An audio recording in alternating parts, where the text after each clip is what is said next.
Hey, it's Jon Justice, and this week on the show, we're going to talk about the spooky joys of Tales from Vaders Castle, how no news is kind of news. We'll revisit Rebels, as specifically the Rebels finale. We'll talk about the curious case of the Lego Sand Speeder, and we're going to get to your listener feedback.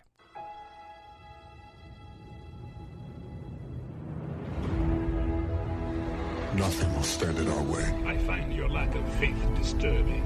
I will finish what you started. Who are you? I'm no one. There are stories about what happened. It's true. All of it. The Force. It's calling to you.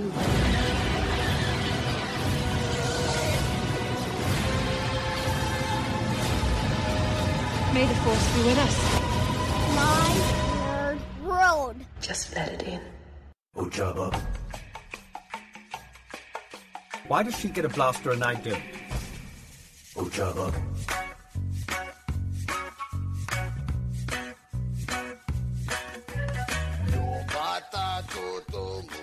It's a really odd time in, well, I don't want to say the fandom, because it's been an odd time in the fandom for a while now. But it's an odd time when it comes to the Star Wars franchise that we're in.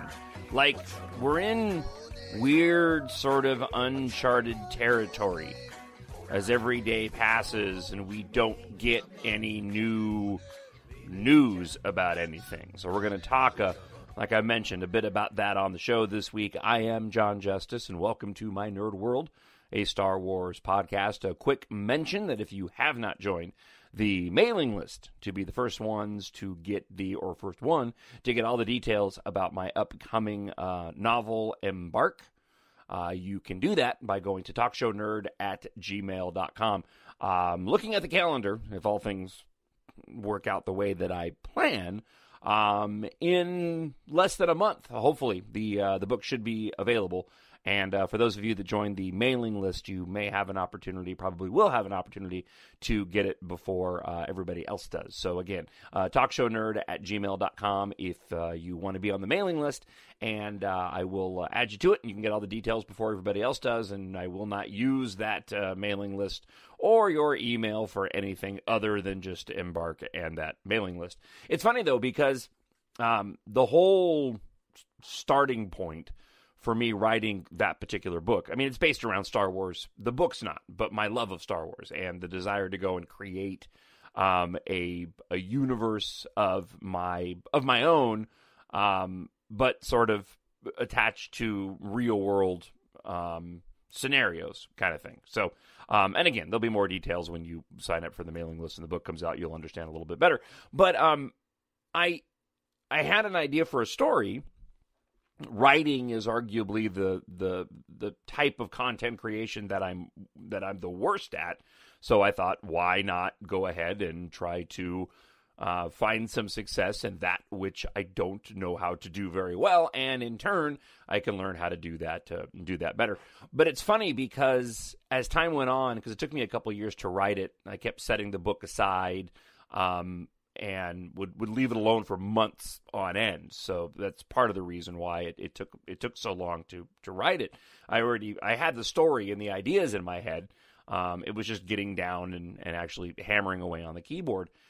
But I remember during the process that the times when I would go back to the book was often the times when we were in the middle of a slow Star Wars news cycle. And writing the book and crafting the story for the book and the action sequences and the dialogue and plot points, it provided, I was telling my wife about this yesterday, it provided a very similar level of enjoyment that I get from discovering new Star Wars information and discussing Star Wars and possibilities and looking at trailers. It's weird right now because I'm kind of hands off on the book while it's in the hands of beta readers and a proofreader. So I'm not working on it. There is no Star Wars news, and I kind of I find myself sort of twiddling my thumbs. Oddly enough, I filled the gap by beginning to outline the second book in the series, starting with with Embark, the one that will be released here in a few weeks. But it is a very interesting time in the fandom because there's no news right now, really. We've got Resistance, which even it, and I was wrong in the show notes, even it is kind of on I'm waiting for, because they released those first 3 episodes when it first debuted, and they've been airing those episodes over the past few weeks. So even the one that aired this weekend was just the third one from the ones that they released a few weeks ago. So I haven't even seen any of the new Resistance episodes, and I had every intention of I thought we were past that. I thought we were getting a brand new episode, one that hadn't been available for download. And I wonder how much of this is by design on Disney's part, given the what happened with Solo and that which swirls around The Last Jedi, and Bob Iger coming out and saying there's going to be a pause. That could be interpreted. And for those that missed it on a previous episode, Bob Iger had come out and basically taken responsibility for Solo's box office and saying that, in a nutshell, it was oversaturation. And I think that's an oversimplification of everything that led to what happened with Solo in the box office. I still contend that if we were now sitting here in October waiting for Solo to be released at the end of the year, I think it has a much better chance of doing really, really well in theaters, and we could be talking about it if they had given us that gap between The Last Jedi and Solo and they didn't go and do that. And I'm wondering if those comments from Bob Iger are more... I know that he talked about the movies specifically, that they were going to take a break and they were going to pause. But I also wonder if we're not in a little bit of that, of what he meant in that pause right now, considering the fact that there isn't any news. And I find it very odd. I would expect that Disney is not going to let too many weeks like the past few weeks go by before we get some type of nugget. Whether that's a title for episode 9, or, as I argued last week on the show, maybe even a teaser coming up next month. I think there's something on the horizon. Because if they don't do anything, I mean, we're heading into the New Year's and the holidays with nothing new in terms of Star Wars. And that's really weird right now. There was a part of me that was happy that we weren't having a Star Wars movie this holiday season because I could focus more on the holidays. But at the same time, it's kind of become tradition. I'm missing Star Wars right now, and the conversation around Star Wars and how it, over the course of the past few years, has really become a part of the holiday season. I think that's the best route for Disney and Lucasfilm to go moving forward. I know we're going to get episode 9 in December, but I think they need to go back and own December. If they're going to release a movie a year, that's the time to do it. So, because there is this gap right now, and there isn't a lot of news, it's put me in a position, and because of what I mentioned in terms of waiting on other individuals before I can do what's necessary to finally release my book, I still need to go and feed that fandom, right? And that's exactly what I've been doing. Which, if we're being honest, really isn't all that different from how things normally are. But in terms of new content, waiting on Resistance, I went and downloaded the IDW app and have started reading. And I'm not a big comic book reader by any stretch. I did get a few. I have the Marvel app. I don't read Marvel comics. I basically just, if I'm reading any comic books, it's Star Wars comic books. I have purchased a few of the more recent Disney Lucasfilm era comics. I like Dr. Aphra quite a bit. I thought that was fun. The Poe Dameron one was interesting. Some of the early Star Wars ones going back to the original trilogy era when The Force Awakens came out. But I haven't been on top of it and keeping up with series. The Poe Dameron one, I've read a couple episodes just because a few of those took place right after The Last Jedi, and I was genuinely curious. But the IDW app, which is another, like Marvel, they produce comic books. They've got a series of Star Wars comic books. And they released a new series. The first 3 episodes, or first 3 comics are out. Tales from Vaders Castle. If you haven't seen these yet, go check them out. They're a lot of fun. They're lighthearted, perfect right now for the October Halloween season. The very first comic in the series features some new characters that I've never been familiar with returning to Mustafar, but then in the middle of that is a story about Hera and Kanan. And it's kind of this, they're very Star Wars, but they have this spooky angle to them. And the first one's almost like a haunted house aboard the Ghost. They are really a lot of fun.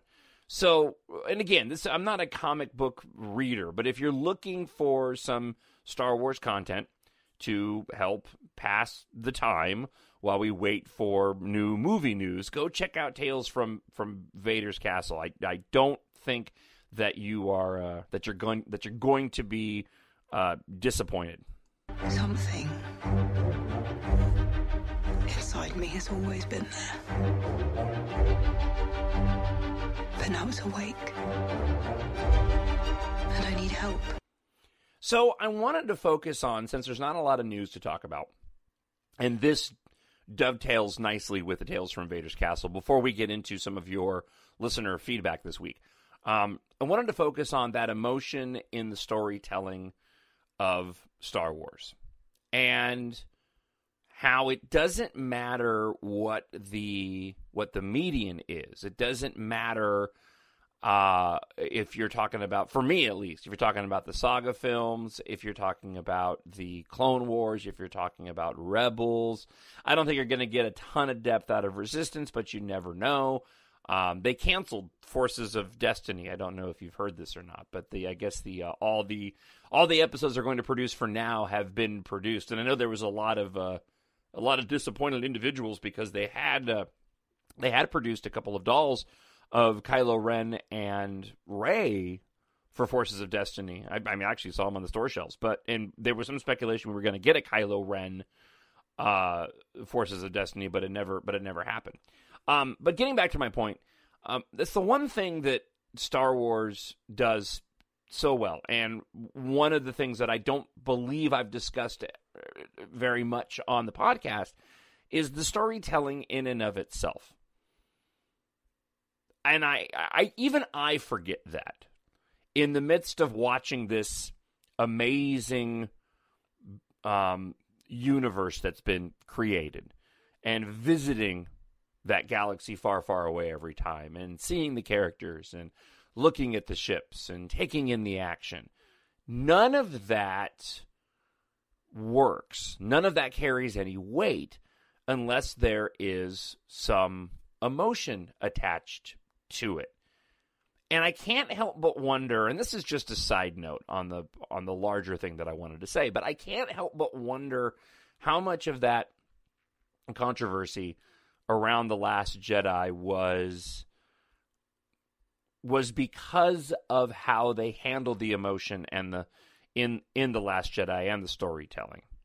Like, almost like people weren't prepared to deal with what Rian Johnson was doing with those characters. You know, and it's just another angle, and I just thought of that in the middle of talking about emotion in Star Wars, because I am fascinated by people's inability to let go of their frustration of that film. And at this point, I think it speaks a lot more to the individuals complaining than it does the movie in and of itself. I mean, if you are almost a year removed from The Last Jedi and you're still making clickbait videos about The Last Jedi and how much you hate it, you need to look in the mirror, because I think you have some problems. But Star Wars is at its best when the storytelling is also at its best. And I would argue that's one of the reasons why The Last Jedi is so great. Case in point for just a couple of things that I watched over the weekend.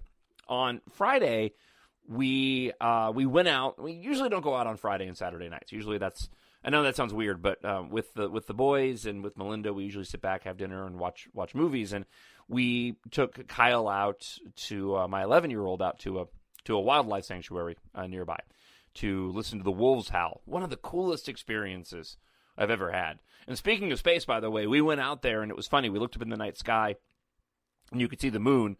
I think we're in a full moon now, but I think it was like a half moon last week. And then parked right to the side of it was Mars, the brightest as I've ever seen it before, which I just thought was super cool. But we got home later than usual, later than we normally are. And, I was thinking, I usually go to bed pretty early on Friday nights, just because I'm tired from the week. And it's considered a work day. So I was like, well, you know what? I don't want to get into a new movie, so I'll just, I'll toss in something Star Wars. And I don't even know why I landed on it, but I threw in The Empire Strikes Back. And made myself a cup of coffee, which is probably why I ended up staying up. But just ended up sitting down and watching the whole film. And my son, my 16-year-old Logan, came down, and he ended up joining me and watching almost the entire thing with me. And I know that he'd watched it somewhat recently with his girlfriend, because he's been introducing her to the films. They just finished up The Last Jedi, and she liked it. But it was, again, and I know I do this almost every single week, but it was another one of those just enjoyable experiences watching this movie that I've seen countless times. And I'm watching the film play out. I'm not distracted by anything. I don't have my phone open. I don't have my iPad open. And I'm thinking to myself, man, the storytelling in this is just so good. And wondering how the reception of The Empire Strikes Back would have been if it was released now. And how many people would have complained, because it was such a departure from A New Hope. And it reminded me that my feelings for The Empire Strikes Back, when I first saw that as a kid, and I will never forget seeing The Empire Strikes Back in the theater. I don't remember much around those years, right? As of 10? It was yet less than, I was younger than 10, maybe 8. I don't remember much about anything of those years as a child, but I remember seeing the commercial on TV for The Empire Strikes Back, and I remember going to the theater to see the film. And I remember when the film was over, and I told Logan this when we were watching it on Saturday night, that feeling of, oh my gosh, I have to wait to find out what happens. I have to wait to find out what happens to Han Solo. The concept of a cliffhanger was completely lost on me. And I do remember watching the film too and thoroughly enjoying it and being sucked into all of it, but also that uneasy feeling because we were in a place that was completely unfamiliar territory from where we were in the previous 2 hours. Now, granted, at the time, you didn't have the immense catalog of content of which to pull from.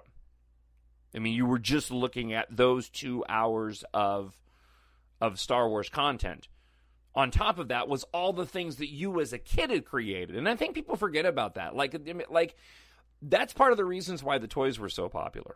And I can't take credit for this theory. I actually watched it on the Toys That Made Us show on Netflix, which, by the way, if you have not watched the Star Wars The Toys That Made Us episode on Netflix, it is just spectacular. I also would suggest watching Plastic Galaxy. That's the independent movie that was made about Star Wars collecting. Just great stuff. I love watching documentaries about Star Wars collecting. But there was a psychiatrist on that. I think he was a psychiatrist on that show who talked about how the popularity of the toys at the time when the original Star Wars movies came out was largely based around the fact that the movies were so popular and you didn't have any other way to enjoy them outside the theater. We didn't have the home video releases. We didn't have a bunch of different content. So the toys were the connection to the films themselves, because you couldn't, spend every single day going to the movies. And so when if you instead of going and watching Star Wars, you played Star Wars at home. And he's absolutely right. I think it's also why the collecting is still there, but obviously not as cherished as it was. I mean, a lot of people didn't really understand that particular fact, and the reality is now, when it comes to the toys, with that theory in mind, it's really the adults that are purchasing them because of our youth. I think Disney's going to have a huge problem in the future when guys like me aren't around anymore buying up all the toys for every single movie that it comes out. But I remember, getting back to my original point, I remember how I felt watching The Empire Strikes Back, and watching it on Friday night, I was reminded how I had very similar feelings about The Last Jedi. I remember walking out of the theater with my family, seeing The Last Jedi. It was snowing outside. There was, snow on the ground, ice in the parking lot. And I remember liking the movie. I do. But it wasn't that sense of jubilation. And it wasn't that, oh my gosh, that was great. I mean, you get that with movies sometimes, right? Walking out of First Man recently. Really enjoyed that movie. I remember thinking to myself, man, that was a fantastic movie. Really, really, really enjoyed watching that film. Walking out of The Last Jedi, I didn't quite have that. And it wasn't until multiple viewings that I began to soak it in. And I don't want to retread over ground that I've talked about before about how the movie is dense and it grows on you. But I do wonder, getting back to just briefly about the controversy when it comes to the Last Jedi, I wonder how much of the backlash to The Last Jedi was because of those feelings that I was feeling, and individuals that just simply didn't want to bother going and revisiting the film and seeing it through a different lens and giving it a second chance. Because I remember when The Last Jedi came out, there were a lot of people that said on the second viewing they liked it even more. And watching The Empire Strikes Back and comparing it back to The Last Jedi, I mean, flow-wise and story-wise and scope, they are very, very similar. Watching The Empire Strikes Back is really interesting because it's a lot like The Last Jedi. In terms of scope, it really isn't that broad when you consider the locations. When you look at Empire Strikes Back and Hoth and the asteroid field and Dagobah and Cloud City, and then you look at The Last Jedi and you leave Dakar pretty quickly, and then you're just in the space chase, right? And then you're off to Canto Bight, and you're back on Dakar and Crate. They're structurally and number of planets wise, they're very, very similar in that respect. They really are. And those two films together represent the best of Star Wars in my opinion. But getting back to my original point, it is all about the storytelling with The Empire Strikes Back. That's why that movie works. That scarcity of the movie doesn't work unless you've got strong storytelling. And I think the same thing is true for The Last Jedi as well. Especially when you compare those movies, and probably I should do that, when you compare those movies with the scope of the prequels, having watched the prequels as of late, man, those movies are epics. They really, really are. Especially Attack of the Clones and Revenge of the Sith. In terms of scale, scope, and density, they really are huge, massive epics. The original trilogy is because of the limitations at the time of of special effects, really are pared down films by comparison. And I think that the sequel trilogy is a nice little mixture of the two, but really leaning more towards the original trilogy when it comes to how dense and how wide the galaxy is going to be in each and every film. The other thing that I watched that I wanted to mention briefly before we get to listener feedback is got the fourth season on Blu-ray for Rebels, and over the course of the past several weeks, I've just been watching it. and just opportunities in the middle of the day to sit down and watch an episode when I've got a few minutes or I'm having lunch. And the last couple of episodes, I just sat down and just watched them straight forward because I hadn't seen them since they aired. And spoiler alerts, by the way, for anybody that hasn't seen Rebels, just FYI. But I watched those last couple of episodes of the finale of Rebels, and I don't know if there were other circumstances that I could point to as to why I had this reaction. It was middle of the day. was just watching Star Wars Rebels in a perfectly fine mood. But man, I got so sucked in to that last hour or so of Rebels. By the time we got to the finale, I was bawling. I mean, not weeping, but I was seriously in a ridiculously emotional place. It was really, really powerful stuff.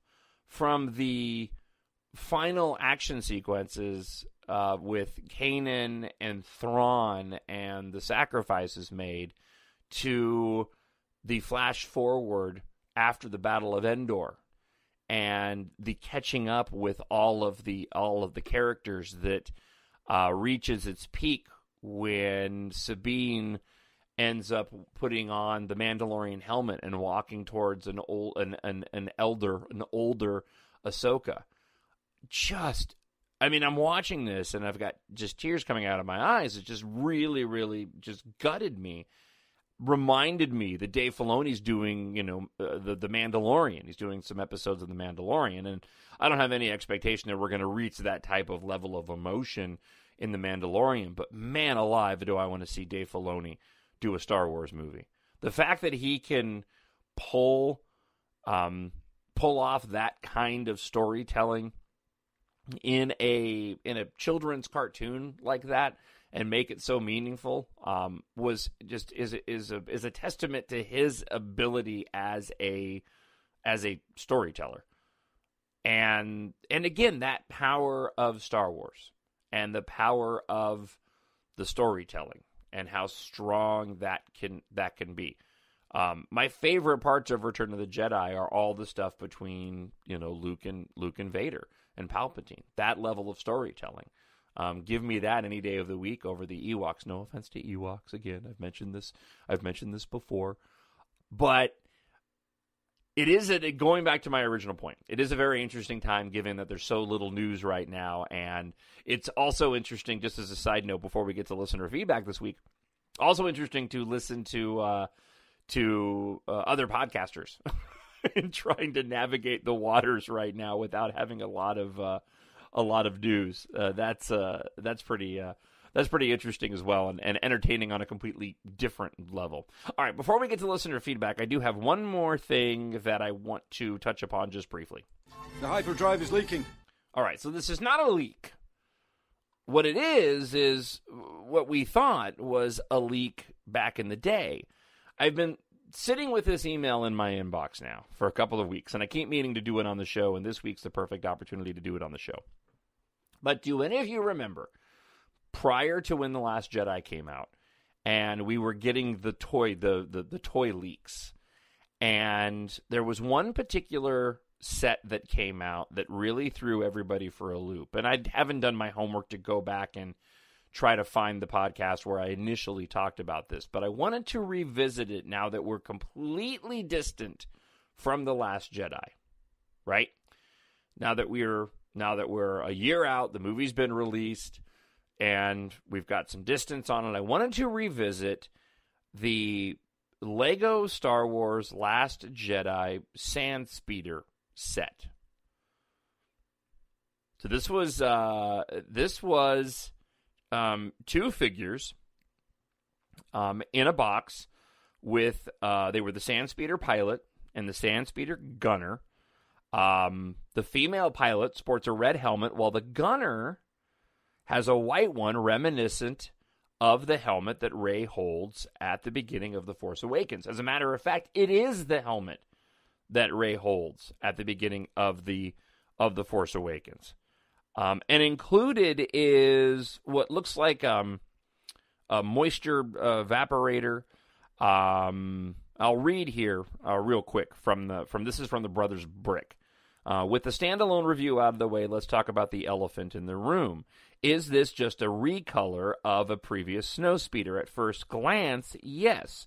The snowspeeder set retailed for the same $29.99 and even contained precisely one more piece than the Sandspeeder set, though it did not have the freestanding a moisture evaporator, instead opting for a snowtrooper cannon. Interestingly, the 75049 snowspeeder is retired. You can still get the same snowspeeder model in a different one, the Assault on Hoth. Now, I do believe there is a difference with this one. When they're comparing the two snowspeeder sets, and I'm getting to a larger point here, the wings are nearly identical, except for the structural improvements to the underside to secure the Technic pins. The spring shooters have been moved to the front of the vehicle for better accuracy when firing. The greebling is slightly different on the wings. For those that don't know what greebling is, that's just decoration that they put into the Lego sets and in the movie vehicles to make them look more technical than what they are. When you see stuff inside the Millennium Falcon, and that looks like it's part of the Millennium Falcon, but they don't really do anything, they're just kind of stuck there, those are greeblings. The most readily apparent difference, however, is that the Sandspeeder also has two stickered fins on the wing tops. Okay, so here's the thing on this. When this speeder came out, there was a lot, this because it includes on the box, if I'm not mistaken. Let me see if it's on I think it's in the email. On the box itself, it had the Jakku Ralph McQuarrie inspired entrance, the one that Rey smacks into with the Millennium Falcon at the beginning of the Last Jedi. It has that on the cover of the box. I didn't say it was from the movie, because if you don't know, when they release the toys, some will say from The Force Awakens, from The Last Jedi. Other ones just say Star Wars, and they're released around the same time with the same movie packaging. They just don't say they're specifically from the film. There was a lot of speculation as to whether or not these were Rey's parents, whether or not this was a backstory for people on Jakku, so we knew whose helmet it was. The reason I bring it back up is that this is really an oddity.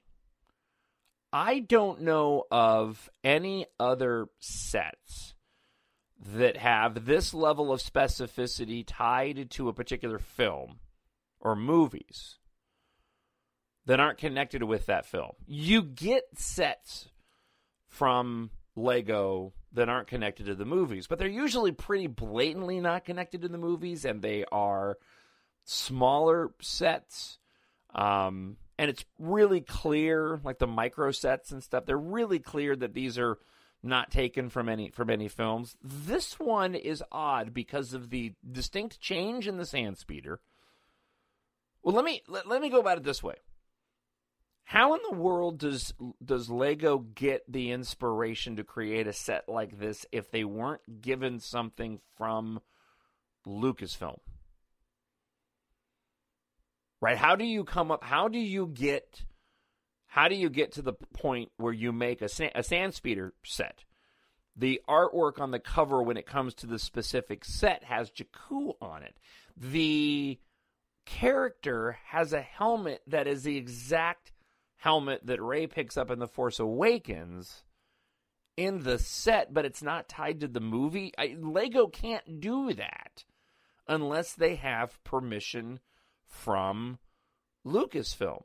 My working theory on this is that this was somehow part of the story, and I don't know how, but this was somehow part of the story at some point until it was removed and never shot or filmed. That's my theory on how this particular set came into being. I firmly believe that's exactly what happened, because they have to send this stuff off to Lego really, really early on. People have had artwork for Episode 9 now for a long time, because it takes so long to get the manufacturing up to speed to make sure the products are available for when the movie comes out. That's why when you get, like when The Force Awakens was released, we had Constable Zuvio and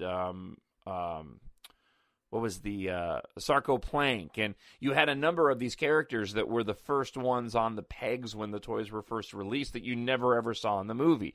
There was a whole set with a speeder that just did a quick flyby that contained Finn that wasn't in The Force Awakens. There was a speeder set with Poe. It was a larger big figure and a big speeder, because there was supposed to be a sequence with Poe where you see him after they crash the TIE fighter on Jakku. He gets on another. We find out how he gets back to the Resistance. I am convinced that this Lego set was attached to the movie in some way, shape, or form, and it got ditched early on in the process, and Lego was too far down the line in making it, and they released it anyways, and they just didn't bother to associate it with anything. That's my theory. And I find it very interesting, because it would seem that it would be a pretty important set if they were going to release it with the film, because it's a pretty expansive set. I mean, it's a $30 set. This is not a little minifigure set. And again, just to double down, I don't think that Lego gets permission to go and make that particular helmet that's tied directly to the film unless they had permission to go and do so. And why would the story group in Lucasfilm allow that to happen? Right? And I will probably never know, and the reason why I think we'll probably never know is based off the fact that more than likely they did end up signing off on it, and it's a ditched concept, and if it was tied to any of the movies, that's why they went ahead and let it be released, because it wouldn't be messing with any of the continuity with the helmet, or the helmet detail was just so small that it didn't matter. So if you have any insight on this, by the way, so again, this is the Last Jedi Snowspeeder, drop me an email, talkshownerd@gmail.com. You can find me on Twitter at the Jon Justice as well, or on Facebook at Jon Justice. I'd be really curious if you have any insight. Maybe I'm completely off base and there's a story behind this. I haven't been able to find it yet. I just find the whole thing fascinating. All right, let's go ahead and get to listener feedback. There has been an awakening. Have you felt it? I have, and it's called listener feedback here on My Nerd World. Let me take a quick moment before we get into some of your comments this week and just say thank you again for downloading the show, for listening to the show, and for commenting. I have, as I often say, I have mentioned this before, but looking back at the 144, now 45 episodes that I've done, it means a lot to me that people have taken the time out of their lives to go and listen to these shows, which basically just amount, especially this episode, to me just rambling about how much I love Star Wars. And it's I like listening to that on other shows, and it means the world to me that you like listening to that on these shows, even when my ramblings can be somewhat incoherent. We're talking about Star Wars, so it's still fun to listen to, right? At least I hope so. So let's go ahead and get to some of the listener feedback this week. Talkshownerd@gmail.com. Also, comments from YouTube, Twitter, at the My Nerd World. You can also find me at Jon, Jon Justice there as well. First one comes from a friend of the show, Black Eyed Lily, says, listening to your love of Solo the movie, I thought you would enjoy this attached meta essay from Tumblr. I think there are quite a few good points made about how the Solo movie informs Reylo and continues to show how clever Lucasfilm is in their intertwined story development. Additional comments added to the end explore how the Han-Kira relationship makes Han and Leia's relationship even more significant, especially Han's development. It really was interesting. I did have a chance to after reading your comment, I did go and check out that Tumblr page, and it is some really, really fascinating stuff. I really do dig the insight that people provide and what people get into and the ideas that they come up with based off the canon. Speaking of Kylo Ren, and I was going to mention this earlier in the show, I'll bring it up now. A couple of interesting little tidbits have popped up as of late in regards to Kylo Ren. One, I read a story, and I don't know how legitimate it is, but I read a story that in the making of Wreck-It Ralph 2, that there was talk about including Kylo Ren in Wreck-It Ralph 2, and that they were told he was hands off. They were going to have some fun with his character, and they were like, "Nope, not going to let you go and do that to the character." That, along with the idea of the not including Kylo Ren in the Forces of Destiny and moving forward with that. Also read a really interesting thread from Reddit talking about the plan. It was I think it was Shadow Council had put together a compilation of comments from different sources inside Lucasfilm and Disney.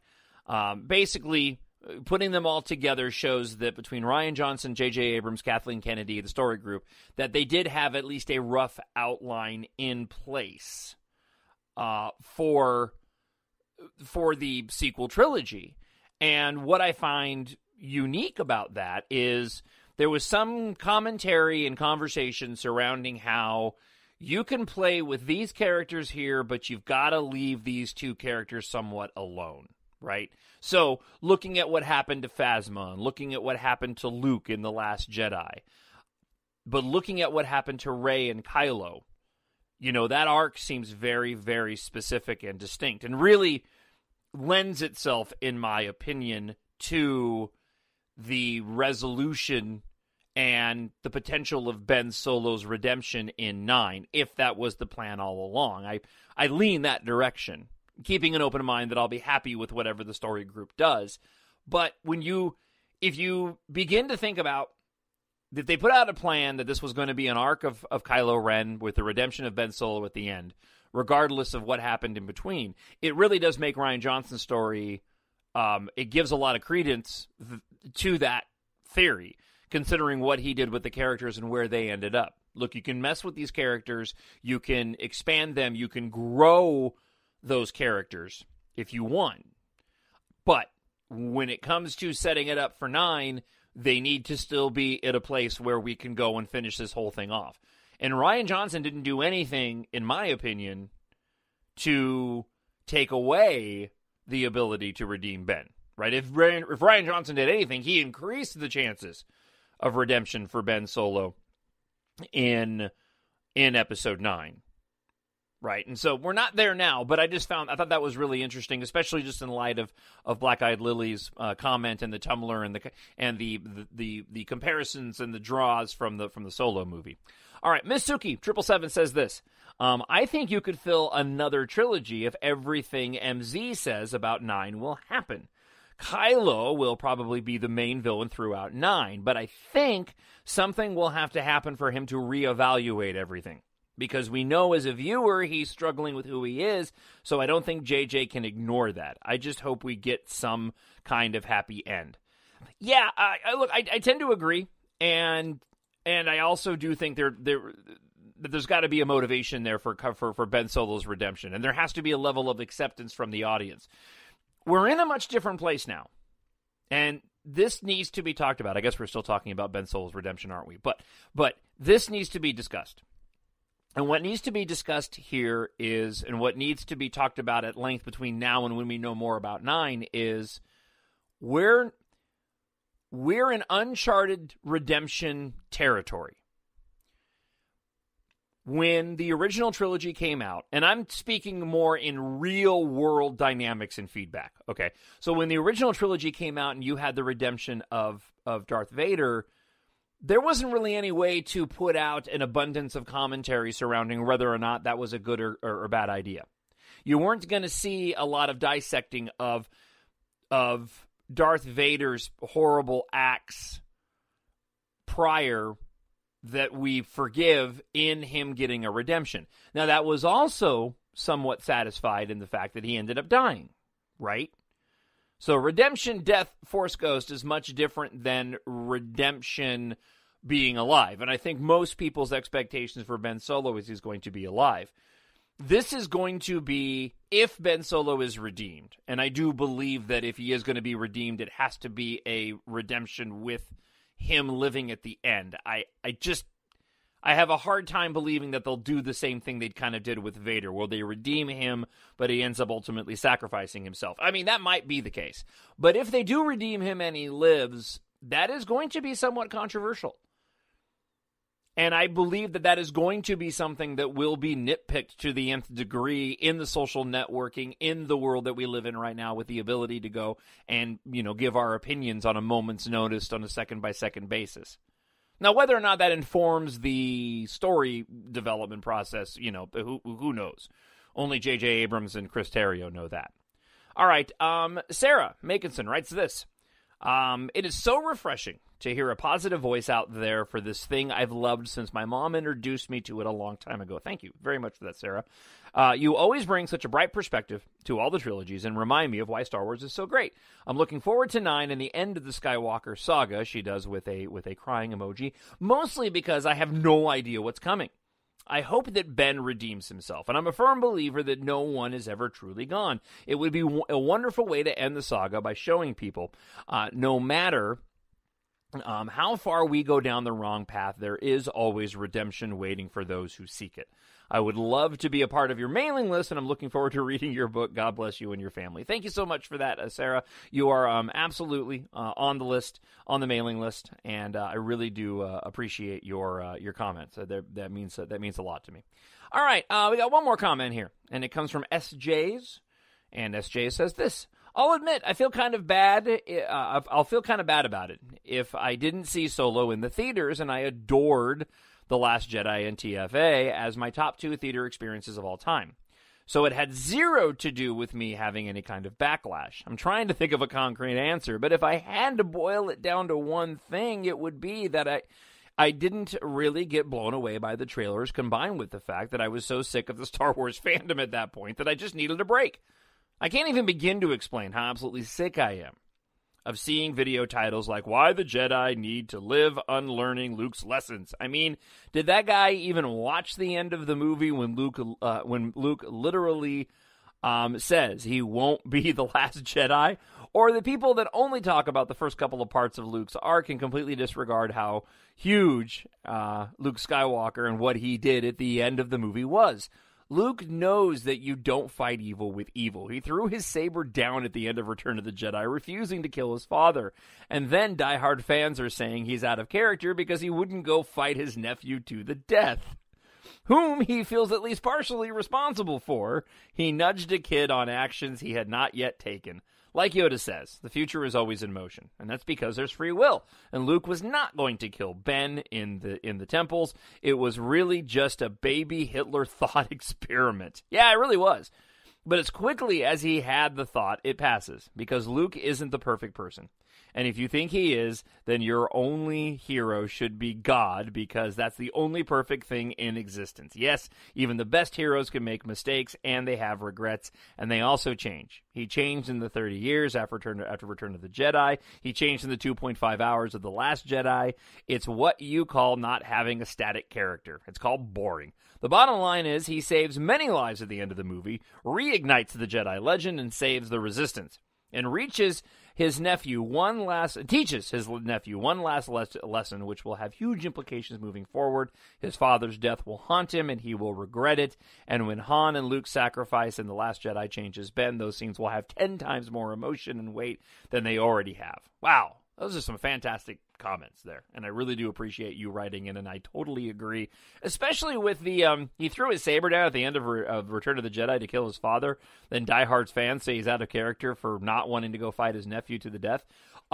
Yeah, man, if they had actually gone and done that, and he fought Kylo Ren to the death, then people would be complaining that he picked up his lightsaber again. It doesn't matter. I really do think, and I don't want to spend time down this path again, because we've spent a lot of time there already, but I really do believe that so much of the backlash is just perceived when it comes to The Last Jedi. They're just loud voices.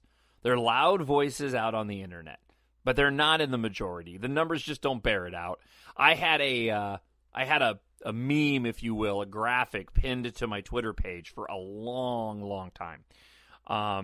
And it was basically all of the earnings of the movie and the critics rating, all the accolades for The Last Jedi. And They just don't bear out. They just don't bear out. The negativity doesn't bear out in how much money the movie made and how many people went back to go and see it. Bad movies will make a certain amount of money up front, but then they will fade off quickly. Solo's an interesting example because that's a movie that just never got its legs. Like, it wasn't a circumstance like Suicide Squad. Suicide Squad's a fantastic example. That's a movie that had those trailers were fantastic, and I enjoyed the movie. Did not live up to my expectation of the trailers, but I did enjoy the movie. Now, that being said, that movie got into theaters, made a bunch of money opening weekend, and then just tanked. If The Last Jedi was as widely regarded as so much of the negativity and the hate towards it, right? If that was even half the fandom, it wouldn't have ended up having the legs that it ended up having. And Solo is the example, right? Solo wasn't a bad film, it just never got off the ground. If they had released it here in a couple months in December, I believe it would have been a much different scenario. It is a very different but fun movie. I think that's part of the problem, too. I don't think people were ready for the standalone Star Wars film that didn't have the broader implications. You know what I mean? I think, I don't know. There's a lot. I don't want to go down the Solo road again. I really do love that movie, and I do like it more than Rogue One, and I love Rogue One. But Solo just is a different type of Star Wars movie, and I've equated it to A New Hope in the past, and I really think that's the best analogy. When you go back and watch The New Hope, A New Hope is a very straightforward, simple story.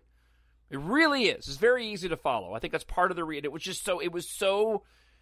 so simple in its complexity, so complex in its simplicity. And while there was a mythology building in A New Hope, it was the story that drove it and feeling good when you were done with it. And Solo does the same thing, just doesn't have the deep-rooted mythology in it as the other movies do, as the saga films do. I think that what Solo makes up for is in the emotional relationship between the characters. The more that I watch Solo, the more I love watching the interaction between Kira and Han.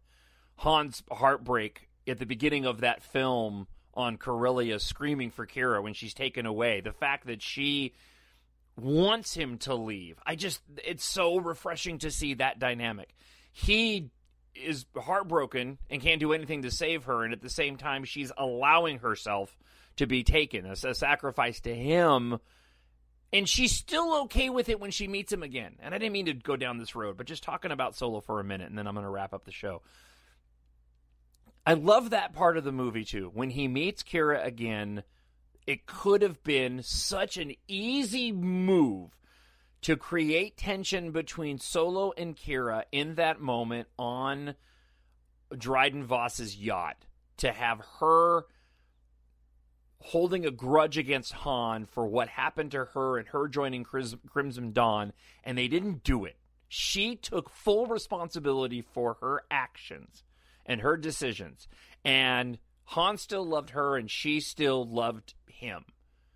And it was so refreshing to see that, rather than sort of a typical trope of she regrets him, he has to win her back and prove himself to her. No, man, she made those. That's a strong female character, and she made those decisions. And I love the movie for that. That's what gives the movie depth, in my opinion, right? You know, Rogue One, you get the sacrifice of the individuals. You get a little bit of the taste of the Force when it comes to Kira and what her mom would say, but ultimately, it's the sacrifice and what it means to the rebellion and the larger Star Wars saga story that kind of is at the heart of Rogue One, where in Solo, the heart of Solo is within the characters themselves and their relationships to one another. And even Lando and L3, for as weird as that was, I really appreciated that. I thought that was a really interesting, unique, and albeit diverse dynamic with those characters. I just thought that was incredibly interesting and incredibly refreshing. And now I want to go watch Solo again, for crying out loud. All right, I can't. You want to know why? Because I got to wrap the show up, and then I am outlining my second in the trilogy of the book that I've written. So I'm very excited about that.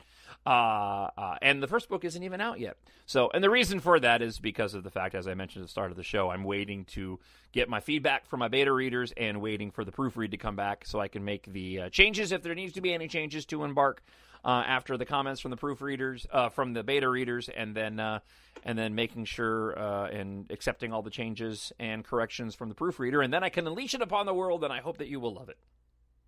If you want to be on the mailing list, talkshownerd@gmail.com. If you go to my Facebook, Jon Justice, or on at the My Nerd World, there's a whole bunch of concept art for the cover. The completed cover is up there. The back of the book with the entire blurb, just the synopsis of the story, is there. I'm excited and nervous for you guys to read it. I'm both of those things. This is such a different deal for me, and it continues to be a really fun experience, and I really, really hope you guys enjoyed the story. And I'm so glad that you downloaded the podcast once again. Talkshownerd@gmail.com. Jon Justice, Facebook, Twitter. You can find the show on Spreaker, Stitcher, iTunes, Podbean, and the iHeartRadio app. Subscribe where you'd like. Leave a comment wherever, whenever you like. And I'll be back again next week from a galaxy far, far away. Have a great one. Bye. The Force will be with you, always. My Nerd World.